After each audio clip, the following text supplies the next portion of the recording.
This is the BBC Home Service. Here is a special bulletin read by Stuart Hibbard.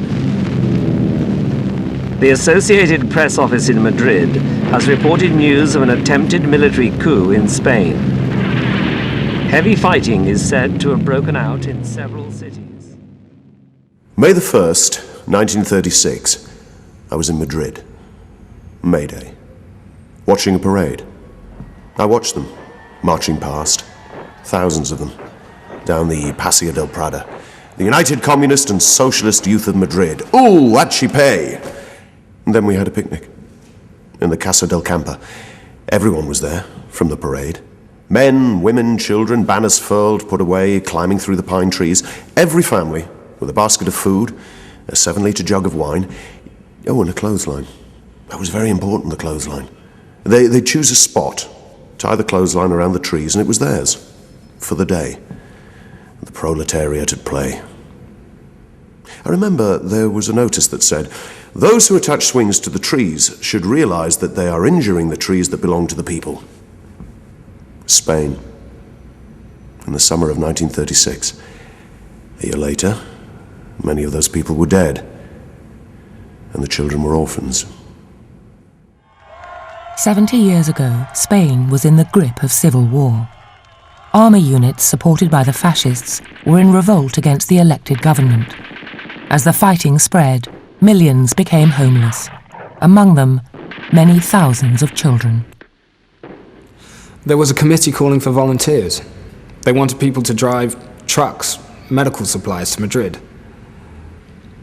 There were a lot of volunteers from England and the US, Australia. That's where I met Esme, in Madrid. We had all these children coming in from the north, refugees from the fighting. They'd been wandering the streets, sleeping rough, living off scraps. I had over 100 I was trying to get to the coast, which was a bit safer. And I met Eric. I think he'd come from Valencia with medical supplies, in a bus. She was from the Isle of Wight, the bus, donated by well-wishers. Esme was from Australia. I came from Sydney, Australia. I was a member of the party. She was a member of the Communist Party, a woman of strong convictions. I think what got me was Hitler was in power in Germany, Mussolini in Italy. I mean, the whole of Europe looked like it was going fascist. And Spain was the battleground. Spain was going to be where we stopped them. No pasarán. They shall not pass. But the Germans were sending planes and the Italians were sending tanks. Britain and France were neutral. They sent buses from the Isle of Wight. And men like Eric. But he did have a bus. So we drove to the coast. I think that's when we met John Langdon-Davies, on the road to Valencia. I couldn't see the Spanish tragedy purely as a political affair on which one could take a vote. I thought one side right and the other wrong, criminally wrong.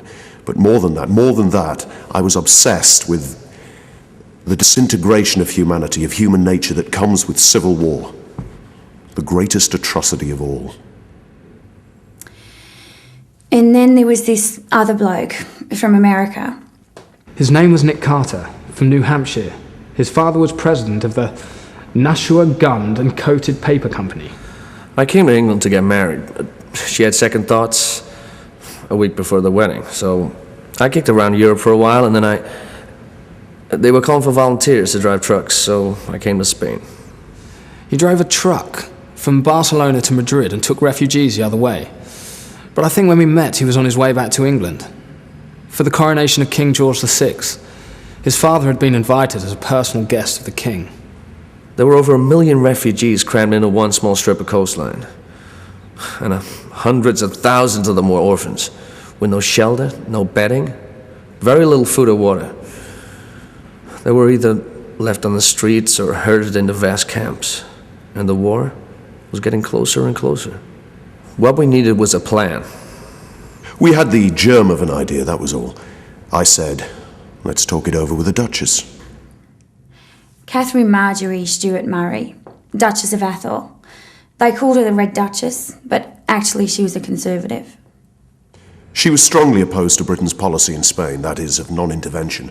So in April 1937, she came over to see how things were on the ground. We told her we had a plan, at least the beginning of a plan. We wanted to establish colonies for the children, the refugee children, away from the big cities. Each child would have a sponsor, in England initially, but it wouldn't just be a case of providing money. There'd be a personal relationship between sponsor and child. She liked it. When she went back to London, she held a press conference to announce the formation of the Foster Parents Plan for Children in Spain. In the summer of 1937, things were going very badly for the government forces. There was a battle going on for Santander, in the Basque Country, and there was a feeling that if the government lost Santander, they'd lost the war. We were in this village in the hills, north of the city. It was a collecting point for refugees, and many of them were children. There was one. He was about 6. He had a sign round his neck. It said, This is José. I am his father. I am his father. When Santander falls, I shall be shot. For my sake, please take care of my child. They lost 60,000 government troops, dead or wounded or taken prisoner. I think we all knew it was over. Most of Spain was now in fascist hands, with loyalist forces holding out in Madrid, Valencia and Barcelona. There were 1 million refugees in Catalonia. It was like a field of corn at harvest time when the reapers are at work and all the animals huddle in this small patch in the middle, and it's growing smaller and smaller, and at every corner of the field there are men with guns. There was disease, malnutrition, very little food and water, and we kept bringing people in. There was nowhere else for them to go. It was hopeless. But then Nick came back from England with some good news. We'd raised enough money for 2 children's colonies in Catalonia, and they'd asked me to run one of them, in the mountains near the French border. It was a chateau owned by some rich Catalans and confiscated by the government. It was a gloomy kind of monster of a building, but Nick and the kids, they did wonders with it. They painted it, they had pictures on the walls, photographs, they even had shows in the theatre. They even had a theatre there. They did puppet shows written by the children, but the audience had to participate. It was new theatre, you see. We all had to participate. Nick worked wonders. He had a real nose for a bargain. He'd work the markets, always finding the cheapest stuff. In one place, he found 12 tons of potatoes, still in the ground. In another, 6 oxen. I don't know how he did it, but he bought them at prices that astonished the people working with us, and the people from Barcelona. John came to visit and to write a report, and the children, they all knew what he was there for, and they all crowded around asking about their sponsors in England. Some of them had letters. We had a girl from Madrid, Enriqueta, who translated every letter sent by the sponsors, and she gave the typed translation to the children. They used to read the letters aloud to each other.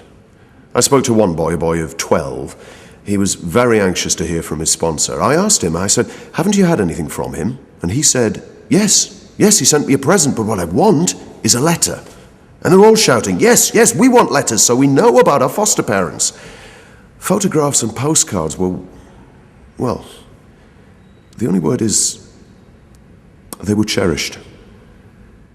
This kind of personal aspect to the plan, it's very exciting, you know, but it's very exacting. It takes it out of you. But what else is there in life? The war went on, and the children kept coming. We needed more sponsors. The Duchess couldn't find them fast enough. So John came up with a new idea. I'd been booked to do a lecture tour in the States. I suggested Eric come with me to find new sponsors and raise more money, and Nick decided to come too. He said his father had some rich connections, and he could be more used there than in Spain. I met a crowd of Dad's friends at the Exchange Club in Boston. They said, well, we got problems of our own. It was just after the Depression, not a good time to ask for money.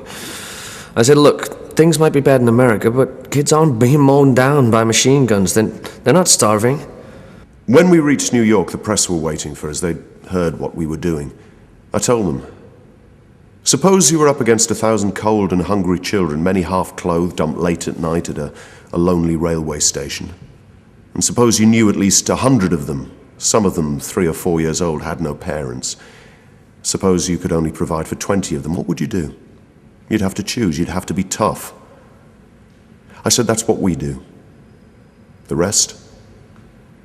They'd spend the night in an empty cinema and then a concentration camp. But you wouldn't forget them. You'd never forget them. I told him about the kids in the colony. 200 of them. In 5 months, I saw them grow from tired, hungry urchins into... I was gonna say normal, happy children, but how could that be? But at least they had a chance. They had a hope. And they'd started to forget horrors of the war. They had a friend. That's what really excited them. The idea that they had a real friend in another country who cared about them. I think this was what really moved the people in America.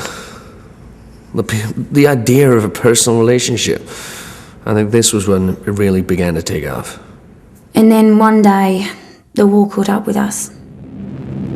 Last Sunday after lunch, we were playing at the garden gate because the weather was very sunny, and then we heard the sound of planes. We looked up at the sky and saw lots of planes. When we ran into the field, they'd already started bombing, and the little children and the girls were crying. The master and other grown-ups shouted to us to run towards France. We ran hard because the planes were on top of us. We heard lots of bombs. The next day, the master called us and told us next time every big boy should take a little one, and they taught us to throw ourselves onto the ground. Later, Nick came and said we must dig trenches. Nick took it very badly. We talked about it, but I couldn't talk him out of it. He decided to join the International Brigade. The children were like... they were like they'd lost a parent. The day he left Lurigalisa, I think it was, despite all that had happened, I think it was one of the worst days of the war. Nick trained as a paramedic in Valencia. They sent him to a fighting division on the Aragon front on March the 15th, 1938. On the early morning of March 31st, his unit was ambushed. He was reported missing, believed killed in action. I came back to Spain to search for him. We met with some of his comrades who saw him after a battle near the town of Gandesa on the Ebro near Tarragona. They said he'd been wounded. We went to Gandesa. It was occupied by the fascists. We tried to find him among the wounded and the prisoners, but no. Then we went back to La Regalisa. The war was over. The fascists had won. We decided we had to get the children out. We led them across the border into France, all 300 of them. A long crocodile like a school outing, climbing over the Pyrenees. So that's how it began. They were the first. Today, Plan International works with children and their families and communities in more than 60 countries around the world. It reaches over 11 million people. But they were the first. When Santander falls, I shall be shot. For my sake, please take care of my child. In the house where Nick Carter was raised, in New England, since donated to the Red Cross, there is a plaque with an excerpt from one of his last letters to his parents. It reads, "I shall always feel these children are mine. I shall always feel these children are mine. They have already started calling me Padre.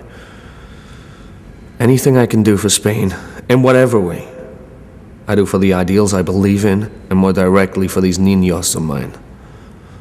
The little ones."